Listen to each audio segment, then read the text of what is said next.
आइए स्टूडेंट शुरू करते हैं। Tobacco mosaic virus. टोबैको जो मोज़ेक वायरस है, ये तंबाकू की पत्तियों में पाया जाने वाला एक प्रकार का क्या है, वायरस है। ये आपके सामने स्टूडेंट डायग्राम बना है, बहुत ही ज़्यादा इम्पोर्टेंट है टोबैको मोज़ेक वायरस। और इस वायरस की जो खोज की थी वो वैज्ञानिक इवानोव्स्की ने सन 1892 में की थी। 1892 में इसकी खोज की गई थी। वैज्ञानिक जो स्टैनले मिलर थे, उन्होंने इसे क्रिस्टल के रूप में प्राप्त किया था सन 1935 में। ठीक है, ज़्यादा कुछ खास डिटेल आपको नहीं जानना है, बस आपको टोबैको वायरस जो है उसके बारे में हल्का सा जानना है कि वायरस क्या होता है और कैसे ये प्रभाव डालता है तंबाकू की पत्तियों में। ठीक है, वायरस जो होता है वो दो चीज़ों से मिलकर बना होता है, एक न्यूक्लिक अम्ल यानी कि आरएनए, न्यूक्लिक अम्ल जो भरा होता है इसके अंदर, और आरएनए। ठीक, ये आप टोबैको मोज़ेक वायरस का एक डायग्राम है आपके सामने। इसमें सिंगल लेयर्ड आरएनए होता है। ये आप देख रहे हैं ऊपर की ओर क्या होता है, सिंगल लेयर्ड क्या होता है, आरएनए होता है। ये टॉप एंड बॉटम यानी टॉप टू बॉटम, टॉप मतलब ऊपर से लेकर नीचे तक पूरा ऐसे सराउंडिंग रूप में फैला होता है, सर्पिलाकार आकृति में ऐसे फैला होता है। और सिंगल लेयर्ड होता है, डबल लेयर्ड नहीं होता, डबल दो कुंडली मॉडल नहीं होता है। ये सिंगल लेयर्ड क्या होता है, आरएनए होता है, जो प्रायः रॉड के शेप्ड के आकार का होता है, रॉड के आकार का। ठीक है, रॉड के शेप्ड के आकार का होता है। ये ऊपर से लेकर नीचे तक ये अप है, ठीक है ना, ऊपर से लेकर नीचे, मतलब ये जो आप सराउंडिंग जिसकी राउंडिंग देख रहे हैं आरएनए, ये पूरा यहाँ तक फैला हुआ है। ठीक है, ऊपर से लेकर नीचे तक ये फैला होता है। ठीक है, लिखा है 6500 इसमें क्या होते हैं, न्यूक्लियोटाइड होते हैं, जिसे कैप्सिड कहते हैं। ये लिखा हुआ है कैप्सिड। स्टूडेंट, टोबैको मोज़ेक जो वायरस होता है वो प्रोटीन से मिलकर बना होता है, जिसे हम लोग कैप्सिड कहते हैं। और इस कैप्सिड की जो संख्या होती है वो लगभग कितने होती है, 6500 होती है। जो आप देख रहे हैं अंगूर के गुच्छों के समान रचना, इसकी संख्या कितनी लगभग होती है, 6500 होती है। कितनी होती है, 6500। इस पूरे जो ग्रुप है, इस पूरे ग्रुप को हम लोग कैप्सिड कहते हैं, लेकिन एक इसकी यूनिट को कैप्सोमियर कहते हैं। एक जो यूनिट है यानी सब यूनिट को कैप्सिड कहते हैं, और एक जो केवल यूनिट है उसको कैप्सोमियर कहते हैं। यानी कि लिखा है हमने, टोटल कैप्सिड जो होते हैं वो 2130 होते हैं। कितने होते हैं, 2130 होते हैं। इसमें न्यूक्लियोटाइड की संख्या मैं बता रहा हूँ आपको, कितने होता है, 6500। कितनी होती है, 6500। यानी कि जो कैप्सिड है, ये पूरा कैप्सिडों की संख्या जो है वो 2130 होती है, लेकिन इसमें न्यूक्लियोटाइड की जो संख्या होती है वो 6500 होती है। ठीक है स्टूडेंट, कैप्सोमियर जो होते हैं, जिसको हम लोग कैप्सोमियर कह रहे हैं, ये आप कैप्सोमियर देख रहे हैं ना, यही है कैप्सोमियर। और इसके मध्य में सेंट्रल कोड होता है। क्या होता है, सेंट्रल कोड, यानी मध्य का भाग यहाँ से शुरू होगा और यहाँ तक पूरा आ जाएगा, इसको बोलते हैं मध्य का भाग। इसकी जो लंबाई होती है वो लगभग 300 एंगस्ट्रॉम का होता है। ठीक है स्टूडेंट, कितना होता है, 300 एंगस्ट्रॉम का होता है। इसका जो व्यास होता है वो 180 एंगस्ट्रॉम का कहलाता है।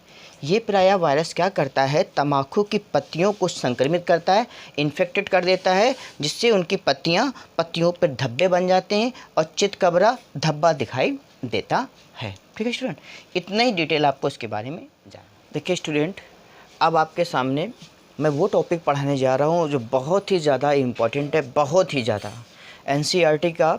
और सबसे बड़ी इम्पॉर्टेंट की बात ये है कि आपका जो कंपटीशन होता है, कंपटीशन में भी इस टाइप के क्वेश्चन बहुत पुट अप होते हैं। इसलिए जो भी टॉपिक आप पढ़ रहे हैं उसको बहुत ही अच्छे से पढ़ें।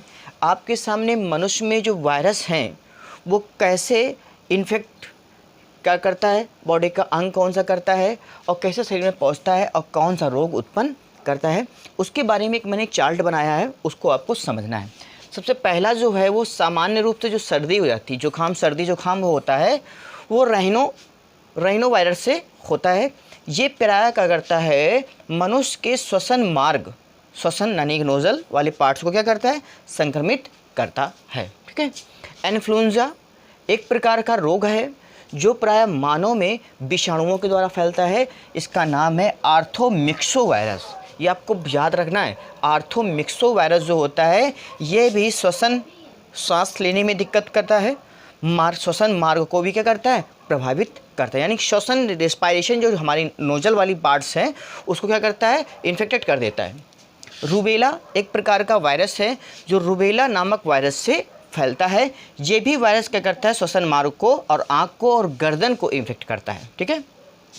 चेचक नाम सुना होगा आपने, ठीक है ना। चेचक जो होता है ये मनुष्य में मेसल वायरस के द्वारा होता है। मेसल वायरस के द्वारा ये रोग फैलता है और इसमें भी श्वसन मार्ग जो होता है वो इन्फेक्टेड हो जाता है। ठीक है। पोलियो का वायरस सुना होगा आपने। पोलियो जो होता है वो एंटीरियो वायरस के द्वारा होता है। ये प्रायः मनुष्य की ग्रसनी जो होती है, इसको बोलते हैं फेरिंग्स, ग्रसनी जो होती है आंत और मेरुरज्जु को संक्रमित कर देता है। ठीक है। छोटी माता, ठीक है, सुना होगा आपने। ये जो होता है वेरियोला नामक जो वायरस होता है ये क्या करता है, आपके शरीर में छोटी माता का जो रोग है ये फैलाता है और इसमें जो अंग संक्रमित होता है वो श्वसन मार्ग और त्वचा क्या होता है, संक्रमित हो जाता है। ठीक है। पीत ज्वर ये होता है आर्बो वायरस। ठीक है। ये रुधिर नलिका को संक्रमित करता है और यकृत को भी संक्रमित कर देता है। एड्स जो होता है वो HIV वायरस होता है। एड्स जो होता है रोग ये किससे होता है, HIV वायरस के द्वारा होता है। ये रुधिर तंत्रिका तंत्र को संक्रमित कर देता है। ठीक है। रेबीज जो होता है वो रैबिडो वायरस से होता है। इसमें मस्तिष्क संक्रमित होता है और मेरुरज्जु भी क्या हो जाती है, संक्रमित हो जाती है। ठीक है।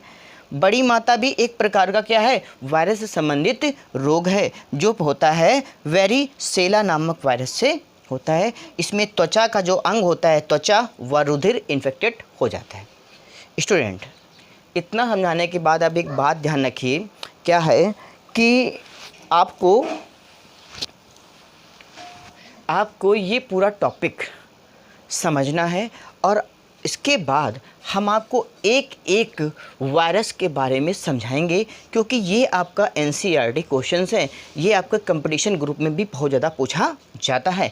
हम आपको फिर बताएंगे कि जो सर्दी जुकाम का जो वायरस होता है ये कैसे हमारे श्वसन मार्ग को संक्रमित करता है। पोलियो जो एक प्रकार का वायरस है ये कैसे फैलता है। एड्स जो होता है वो HIV वायरस के द्वारा कैसे फैलता है, इसकी जानकारी आपको मैं डीपली दूंगा। ठीक है ना, ताकि आपको समझने में और भी आसानी हो जाएगी। जब कभी कंपटीशन ग्रुप में आप बैठेंगे तो आपको याद रखेगा कि हमको क्या चीज़ सर ने बताया था। इसलिए हर एक टॉपिक को बहुत ही ध्यान से समझना है। बस आप वायरसों के नाम रट लीजिए कि किस वायरस से क्या होता है, संक्रमित अंग कैसे होते हैं, ये जिम्मेदारी हमारी है बताने की। ठीक है ना, कैसे समझना है। ठीक है स्टूडेंट।